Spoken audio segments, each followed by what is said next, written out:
What's up, everybody? John Delarose here. I'm an indie comic creator too, so if you like my thoughts on indie comic books, definitely go check out mine.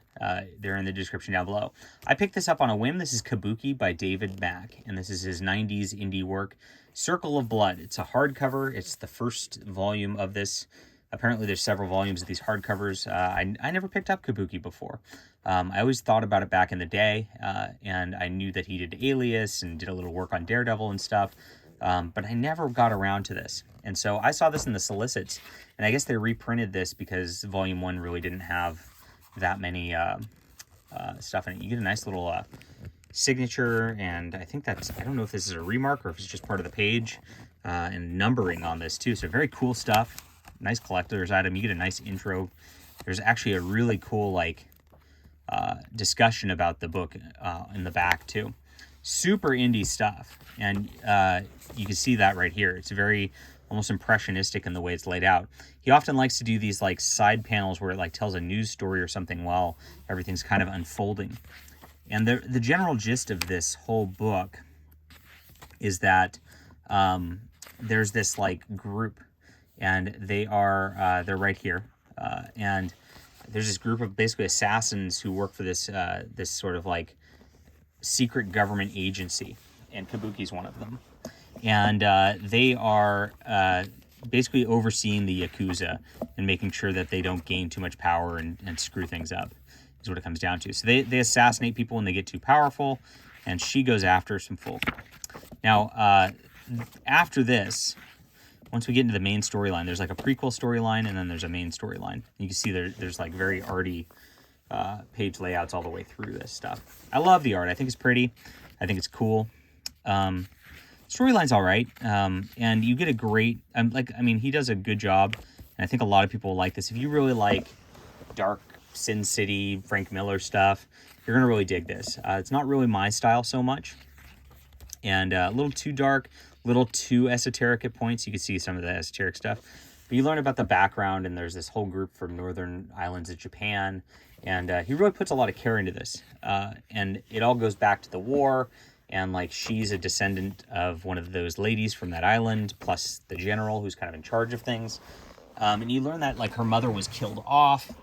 And there's this guy who's like trying to seize power right now. And he's kind of been responsible for all this. And he eventually does seize power.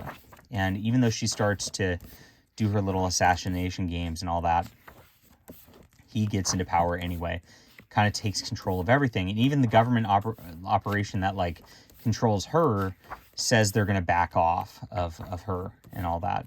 You learn about the other Kabuki, or the other agents also. Her name Kabuki goes back to the theater stuff and all that, and you see some classic art through here referenced. A lot of care put into the culture, which is neat stuff. By the same token, like, I really found this kind of a slow read, and I was like, man, I wasn't like excited to read this as much as it's got cool action, it's got cool background, it's got cool layouts, it's got a lot of artiness, maybe a little too much artiness just for my taste.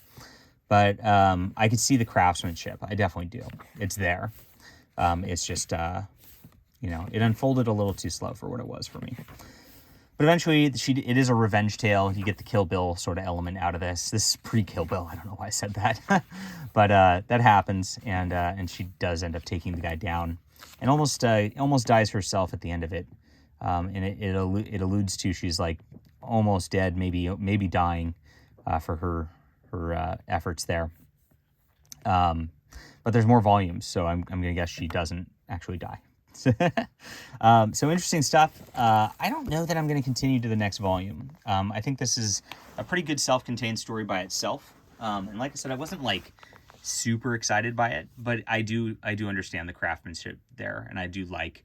I feel enriched as a comic creator having read this. So it's like a tool in the arsenal of like, oh, this is a cool thing to be done. It's still good. Even though I'm kind of down talking it a little bit, I would still call this like a 7.5 out of 10 for me. So it's still better than average. 7's the average for me. Worth the read and fun stuff. I'm glad I got the cool hardcover version that's all signed and numbered like that. Neat little presentation. I think this is published by Dark Horse, if I'm right. I don't know. I think so. But regardless, very nice constructed book. And if you like this sort of thing, like I said, if you're into like the Frank Miller, Sin City stuff, if you're into Japanese culture, dark stuff, noir stuff, this definitely should be for you. All right, hit that like and subscribe button. We'll be back soon.